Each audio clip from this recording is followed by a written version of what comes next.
Mas o que profetiza fala aos homens, edificando, exortando e consolando.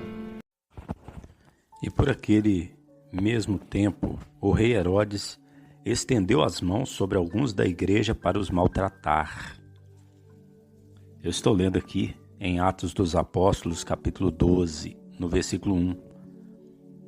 O rei Herodes, usado pelas portas do inferno, ele resolveu estender as mãos sobre alguns da igreja para os maltratar. Ele começou a maltratar alguns da igreja e Deus permitiu aquilo ali. Deus permitiu. E ele matou, está escrito no versículo 2, e matou a espada Tiago, irmão de João, ou seja, um dos 3 principais dos apóstolos. E vendo que isso agradara aos judeus, continuou mandando prender também a Pedro. Os judeus com certeza também estavam todos dominados pelas portas do inferno.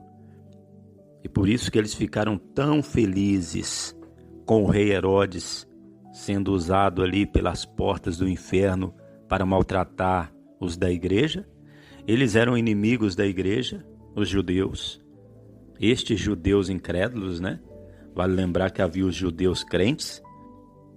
Ele agradou os judeus incrédulos, aqueles que rejeitavam Jesus.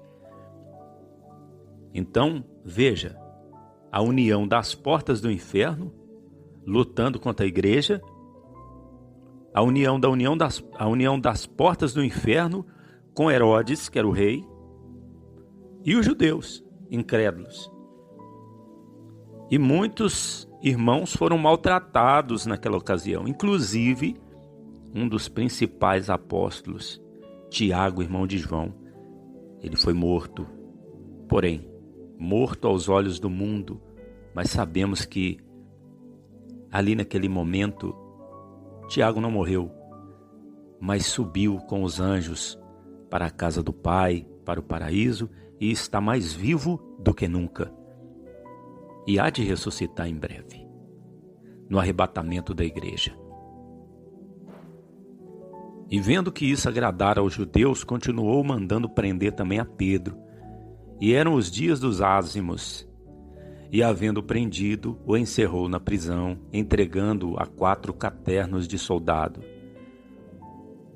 para que o guardassem, querendo apresentá-lo ao povo depois da Páscoa. Ou seja, ele continuou com as suas intenções malignas de destruir a igreja. Matou um apóstolo, e com certeza iria fazer falta, o apóstolo Tiago. Isso foi no início da igreja. E agora estava pretendendo matar Pedro também. No versículo 5, São Lucas, pelo Espírito Santo, continua relatando: Pedro, pois, era guardado na prisão, mas a igreja fazia contínua oração por ele a Deus. Repete comigo, meu amigo, minha amiga. Pedro, pois, era guardado na prisão, mas a igreja fazia contínua oração por ele a Deus. Ou seja, a oração era incessante. E não era um irmão orando só não, eram vários irmãos orando. Daqui a pouco nós vamos ver até onde eles estavam reunidos e oravam. Estavam juntos, não era cada um na sua casa. Eles estavam no lugar, daqui a pouco nós vamos ver. E quando Herodes estava para o fazer comparecer, nesta mesma noite, estava Pedro dormindo entre 2 soldados, ligado com 2 cadeias, e os guardas diante da porta guardavam a prisão. E eis que sobreveio o anjo do Senhor, e resplandeceu uma luz na prisão, e tocando a Pedro no lado, o despertou, dizendo: levanta-te depressa. E caíram-lhe das mãos as cadeias. E disse-lhe o anjo: cinge-te e ata as tuas sandálias. E ele assim o fez. Disse-lhe mais: lança às costas a tua capa e segue-me. Ou seja, o anjo apareceu ali, uma luz resplandeceu no meio das trevas daquela prisão. Pedro foi tocado no lado, ele acordou e o anjo deu 3 ordens. levantar depressa, cingir e atar sandálias, e lançar às costas a capa e seguir a ele. 3 ordens. E saindo seguia. Pedro obedeceu rapidamente. E não sabia que era real o que estava sendo feito pelo anjo, mas cuidava que via alguma visão. Ou seja, ele estava dormindo, né? Estava dormindo entre 2 soldados. E quando acorda, ele pensou, estou tendo uma visão, né? Estou tendo uma visão. Ele não sabia que era real. E quando passaram a primeira e a segunda guardas, chegaram à porta de ferro, que dá para a cidade, a qual se lhe abriu por si mesmo, ou seja, automaticamente, né? E tendo saído, percorreram uma rua, e logo o anjo se apartou dele. E Pedro, tornando a si, disse: agora sei verdadeiramente que o Senhor enviou o seu anjo e me livrou da mão de Herodes e de tudo que o povo dos judeus esperava. Repita comigo, meu amigo, minha amiga, repita prestando atenção.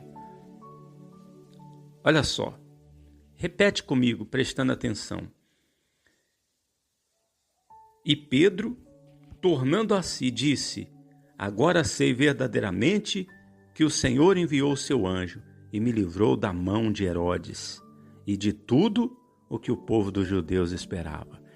Ou seja, Deus deu o livramento. Deus deu livramento para Pedro naquela noite. Deus deu o livramento. O versículo 12 diz: e considerando ele nisto, foi à casa de Maria, mãe de João, que tinha por sobrenome Marcos, onde muitos estavam reunidos e oravam. Olha aí, aqui nós tomamos conhecimento que eles estavam reunidos, que eles oravam. Estavam reunidos e oravam e buscavam a Deus na casa de Maria, mãe de João, que tinha por sobrenome Marcos. E lembrando que a oração era contínua, era incessante. E batendo Pedro à porta do pátio, uma menina chamada Rude saiu a escutar. E conhecendo a voz de Pedro, de gozo, não abriu a porta, mas correndo para dentro anunciou que Pedro estava à porta. E disseram-lhe: estás fora de ti. Mas ela afirmava que assim o era, e diziam: é o seu anjo. Mas Pedro perseverava em bater, e quando abriram, viram-no e se espantaram. E acenando-lhes ele com a mão para que se calassem, contou-lhes como o Senhor o tirara da prisão, e disse: anunciai isto a Tiago e aos irmãos. E saindo, partiu para outro lugar. E sendo já dia, houve não pouco alvoroço entre os soldados sobre o que seria feito de Pedro. E quando Herodes o procurou e não o achou, feita a inquirição aos guardas, mandou-os justiçar, e partindo da Judéia para Cesareia, ficou ali. Graças a Deus. Veja, meu irmão, minha irmã, a história hoje ela se repete. Satanás ele continua lutando contra a igreja, contra aqueles que são de Deus. E às vezes as portas do inferno e os homens que são do lado das portas do inferno usam até a violência. Existem lugares do mundo em que essa violência está sendo usada contra os cristãos. Em outros lugares do mundo, como o Brasil, por exemplo, o diabo não tem usado, as portas do inferno não têm usado a violência, tem usado as heresias. Satanás tem destruído a igreja, tentado destruir a igreja com heresias, com falsos profetas. Mas do outro lado do mundo, em muitos países, essa violência ainda é usada. Cristãos têm sido mortos, maltratados duramente, seja no Ocidente ou no Oriente, seja no Brasil ou em outra parte do mundo, as portas do inferno continuam lutando para embaraçar, para impedir a obra de Deus. Mas a nossa atitude como igreja do Senhor Jesus, a nossa atitude como discípulos do Senhor, deve ser orar constantemente, sempre diante das ameaças, dos perigos, diante dos obstáculos. Nós precisamos orar incessantemente, para que Deus traga livramento para todos nós, assim como trouxe para Pedro. Às vezes vai ser necessário Deus enviar um anjo, fazer algo miraculoso, mas se houver oração incessante, contínua, Deus, Ele há de dar o livramento, com toda certeza. Aqui, o pastor Eliezer, nós estamos aqui no campo missionário em Mariápolis, São Paulo. Se você quiser pedir orações, o telefone é o 31 997 340420, é só nos adicionar no WhatsApp. Deus abençoe meu amigo, Deus abençoe minha amiga. Jesus Cristo poderá voltar ainda hoje. Se Ele não voltar, estaremos esperando por Ele amanhã. Você ouviu Uma Palavra com o pastor Eliezer Pereira de Freitas, da Igreja da Bendita Esperança, em Cordisburgo, Minas Gerais.